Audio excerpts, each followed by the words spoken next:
Hello दोस्तों, कहानी सुनने के बाद प्लीज़ चैनल को सब्सक्राइब कर दें। ये कहानी है रंगीली भाभी। आज थी बाहर, सभी लोगों के होली के रंग में डूबे हुए थे। कोई किसी को रंग लगा रहा था तो कोई गुलाल, कोई किसी पर रंगों भरी पिचकारी मार रहा था तो कोई कीचड़ में लिपटा हुआ कुछ अलग ही नजर आ रहा था। लेकिन सभी की जबान पर एक ही बात थी, होली है भाई, होली है, बुरा न मानो, होली है। लेकिन बाहर के इतने शानदार रंगों से अनजान दीपेंद्र अपने कमरे में बैठा मोबाइल में गेम खेल रहा था। तभी उसकी आंखों पर किसी ने पीछे से अपना हाथ रखा। दीपेंद्र, कौन? माला। अरे पहचानिए पहचानिए दीपेंद्र, माला, माला भाभी। माला, अरे वाह देवर जी, आप तो तुरंत पहचान गए। माला ने अपना हाथ दीपेंद्र की आंखों से हटाया और जैसे ही उसने अपना माथा हटाया तो उसने देखा कि उसके सामने ना सिर्फ माला भाभी ही नहीं बल्कि दिव्या और रंजना भाभी भी है। दिव्या और रंजना भाभी के हाथों में ढेर सारा रंग था। दीपेंद्र कुछ समझ पाता उसके पहले ही उन लोगों ने उसके चेहरे पर रंग लगाना शुरू कर दिया। तीनों भाभियां, होली है, आज तो हम आपको ऐसे रंगेंगे कि रंग छुड़ाने में आपको कम से कम 10 दिन लगेंगे। हाँ, ये कहकर उन लोगों ने फिर से दीपेंद्र को रंग लगाना शुरू कर दिया। इस बीच माला भाभी ने बाल्टी में रंगों को घोला और दीपेंद्र की ओर देखते हुए कहा, माला, देवर जी तैयार है ना रंगों भरी बाल्टी में डुबकी लगाने के लिए? ये कहकर माला बाल्टी के रंगों को एक पिचकारी में भरकर दीपेंद्र पर डालने लगे। दीपेंद्र, अरे अरे हो गया भाभी, अब कितना रंग लगाएंगे? माला, अरे ऐसे कैसे हो गया भाभी, और देवर की होली भी भला इतनी जल्दी खत्म होती है क्या? ये कहकर उन तीनों ने दीपेंद्र को पकड़ा और उसे बाहर ले जाने लगे। दीपेंद्र, अरे कहाँ ले जा रही हैं मुझे आप लोग? दिव्या, आप भी ना सवाल बहुत पूछते हैं, चलिए ना जहाँ ले जा रहे हैं। उसके बाद तीनों भाभी दीपेंद्र को एक रंग के भरे टब के पास ले गए। दीपेंद्र ने जब रंगों से लबालब भरे उस टब को देखा तो बोल पड़ा, दीपेंद्र, ओ तेरी, अभी और भी रंग बाकी हैं। दीपेंद्र की बात अभी खत्म भी नहीं हुई थी कि दिव्या भाभी ने उसे जोर का धक्का मारा और उस टब में जा गिरा। उसके बाद सारी भाभियां जोर जोर से खिलखिलाकर हंसने लगी और उससे कहने लगी, रंजना, क्यों देवर जी, आ रहा है भाभियों के साथ होली खेलने का मजा? दीपेंद्र, आ तो रहा है, लेकिन ऐसा लग रहा है कि होली एक तरफा हो रही है। माला, अरे ऐसा क्यों? दीपेंद्र, क्योंकि अभी मैंने कहाँ लगाया आप लोगों को रंग। अरे जैसे आप लोगों ने मुझे रंगों से भर दिया, मुझे भी तो आपके रंगों से भरना है। ये कहकर वो टब से बाहर निकला और तीनों भाभियां को टब में धकेलने लगा। दिव्या, अरे यार ये देवर जी क्या कर रहे हैं? तीनों भाभियां, अरे छोड़ दो मेरा हाथ, अरे देवर जी छोड़िए ना। दीपेंद्र, अच्छा जब आपकी बारी आई तो कह रही हैं छोड़िए छोड़िए, अरे कैसे छोड़ दे आपको? उसके बाद दीपेंद्र सभी को उस टब में डाल देता है और खुद भी टब में प्रवेश कर जाता है। दीपेंद्र, हाँ भाभी, अब ना होगी देवर और रंगीली भाभियों की जबरदस्त होली। टब में चारों के चारों होली की खुमारी में डूबे हुए।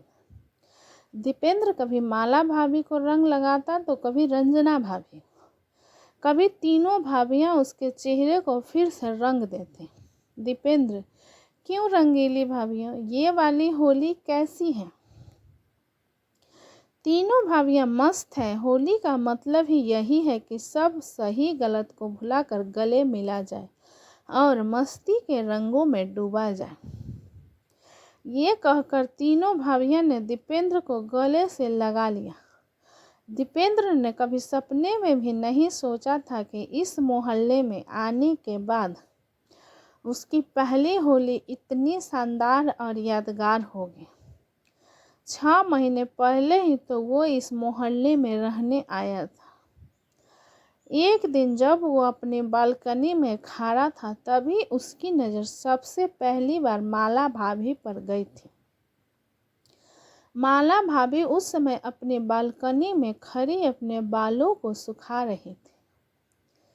माला भाभी की खूबसूरती देखकर वो बार बार उसे निहार रहा था। दीपेंद्र, वाओ, कितने सुंदर हैं ये, क्या तीखे नैन नक्श है इसके लंबे घने काले बाल कितने प्यारे लग रहे हैं।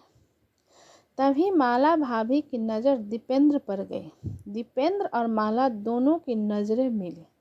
दीपेंद्र बिल्कुल झेप गया। तभी माला भाभी ने उसकी ओर मुस्कुराते हुए देखा और अपनी एक आंख दबा दी। माला भाभी की इस हरकत पर दीपेंद्र के दिल की धड़कन बढ़ गई और वो मन ही मन सोचने लगा, मस्त है, अरे वाह, इतनी जल्दी ग्रीन सिग्नल मिल गया मुझे, क्या किस्मत है मेरी। उसके बाद तो उन दोनों का नैन मटक्का हर दिन शुरू हो गया।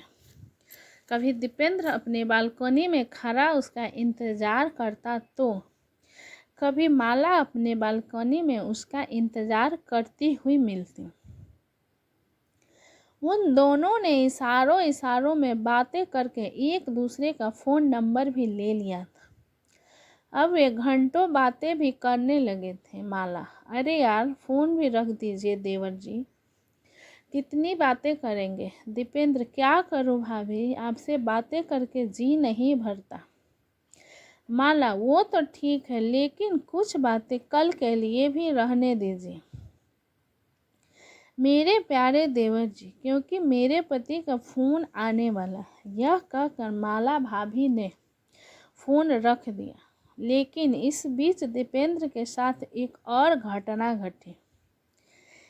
एक दिन दीपेंद्र बहुत देर से माला का इंतज़ार कर रहा था, लेकिन माला बालकनी में नहीं आई। दीपेंद्र, क्या बात है, बहुत देर हो गई, माला भाभी बाहर नहीं आई, फ़ोन करूं क्या मैं उन्हें। दीपेंद्र बेसब्री से माला का इंतज़ार कर रहा था। तभी उसकी नज़र माला की बालकनी में एक और खूबसूरत औरत पर गई। पहले तो दीपेंद्र को लगा कि वो माला ही है, लेकिन फिर जब उसने गौर से देखा तो उसे पता चला, दीपेंद्र, अरे ये कौन है, पहले तो कभी माला भाभी के यहाँ नहीं देखा। माला, रंजना और दिव्या एक ही बिल्डिंग में रहते थे। तीनों में बहुत ही ज़्यादा बनती थी। इसका सबसे बड़ा कारण था कि वह तीनों बहुत ही खुले विचार के थे।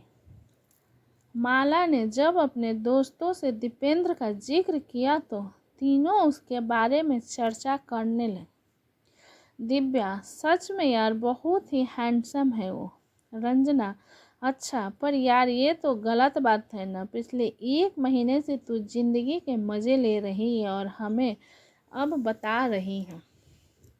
माला, बता तो दिया ना, छिपाया तो नहीं। दिव्या, अरे हमसे क्या छिपाओगी रानी, हम तो दीवार के आर पार भी देख लेते हैं।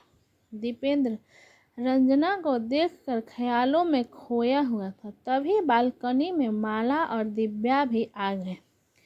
उसके बाद वो तीनों दीपेंद्र को देखकर मुस्कुराने लगे और उसे इशारों से मिलने के लिए बुलाया।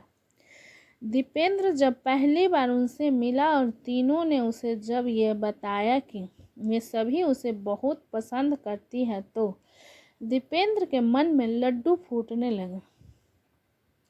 वो मन ही मन सोचने लगा, दीपेंद्र, वाह, इसे कहते हैं किस्मत का धनी होना। एक साथ 3-3 रंगीली भाभियां का प्यार, वाह दीपेंद्र, क्या किस्मत पाई है। माला, रंजना और दिव्या के पति बाहर जॉब करते थे। वो साल में कुछ दिनों के लिए अपने घर आते और फिर वापस लौट जाते। उन्हें अपनी पत्नियों पर बहुत भरोसा था, लेकिन वह उनके भरोसे को तार तार कर रहे थे। बहरहाल दीपेंद्र तीनों रंगीली भाभीियों को साथ होली का आनंद ले रहा था। तभी वहाँ वो हुआ जिसकी उम्मीद किसी को नहीं थी। माला, रंजना और दिव्या भाभी के पति वहां पहुंचे और उन्होंने अपने पत्नियों को इस बेशर्मी में दीपेंद्र के साथ देखा तो उन सभी का पारा 7वें आसमान पर जा पहुंचा। माला का पति, ये सब क्या है ये सब? माला जी, वो हम लोग होली खेल रहे हैं, पर आप लोग कब आए? आपने तो कहा था कि छुट्टी नहीं मिल रही है। माला का पति, छुट्टी मिल गई और इस छुट्टी ने ही तुम लोगों की पोल खोल दी। अरे इस तरह से कौन होली खेलता है? हम लोग बाहर तुम्हारी खुशियों के लिए इतनी मेहनत करते हैं और बदले में तुम लोग हमें ये दे रही हो। रंजना और दिव्या के पति भी अपनी पत्नी पर काफ़ी आग बबूला हो रहे थे। रंजना और दिव्या के पति, हम लोग भी तुमसे दूर रहते हैं। अगर हम लोग वहाँ ये सब कर रहे होते तो तुम्हें कैसा लगता है? पति पत्नी का रिश्ता प्रेम और विश्वास का है, उसे इस तरह कौन आग लगाता है? दीपेंद्र, जो अब तक मस्ती में डूबा हुआ था, उसके दिल की धड़कन अब बहुत तेज हो गई थी। उसे लग रहा था कि उन तीनों के पति उसकी जबरदस्त पिटाई करने वाले हैं। वो भागने की ताक में था कि तभी माला के पति ने कहा, माला का पति, देखो तुम लोग हमारे साथ खुश नहीं हो तो हम तुम्हें छोड़ देते हैं। तुम इस लड़के के साथ रहने के लिए आज़ाद हो। तुम लोग चाहो तो इसके साथ हमेशा के लिए रह सकती हो। हाँ, उनकी बातों को सुनकर दीपेंद्र ने कहा, दीपेंद्र, अरे ये क्या बात हुई? मौज मस्ती तक तो ठीक है, लेकिन साथ कौन रहेगा? और वो भी इनके, जो अपने पतियों की सगी नहीं हुई, वो मेरी क्या होंगी? मुझे नहीं रहना इनके साथ। दीपेंद्र की बातों को सुनकर तीनों को बहुत ही अजीब लगा। उन्हें खुद से घृणा होने लगी। उन्हें अपने किए पर बहुत पछतावा भी हो रहा था। उन्हें पहली बार एहसास हुआ कि उन्होंने कितनी बड़ी गलती की है। पछतावा के आंसू उनकी आंखों में दिखाई देने लगे थे। माला, हमें माफ़ कर दीजिए, हम गलत राह पर चल निकले थे। दुनिया में सबसे बड़ा पाप किसी के विश्वास को तोड़ना है। हमने आपका विश्वास तोड़ा है, हमें माफ़ कर दीजिए हमें। ऐसी गलती फिर नहीं होगी। तीनों के पतियों ने उन्हें माफ़ कर दिया और वहीं पास में रखे रंगों को उन्हें लगाते हुए कहा, तीनों के पति, होली है। होली के त्यौहार के दिन तीनों भाइयों ने अपने जीवन से विश्वासघात का रंग निकाल दिया और प्रेम विश्वास के रंग में अपना जीवन भर लिया। आज की ये खास और मज़ेदार कहानी आपको कैसी लगी, नीचे कमेंट में ज़रूर बताना। दोस्तों, कहानी अच्छी लगी हो तो प्लीज़ लाइक करें, सब्सक्राइब करें एंड शेयर करें। अपना कीमती समय देने के लिए धन्यवाद। दोस्तों, कहानी अच्छी लगी हो तो प्लीज़ सब्सक्राइब कर दें।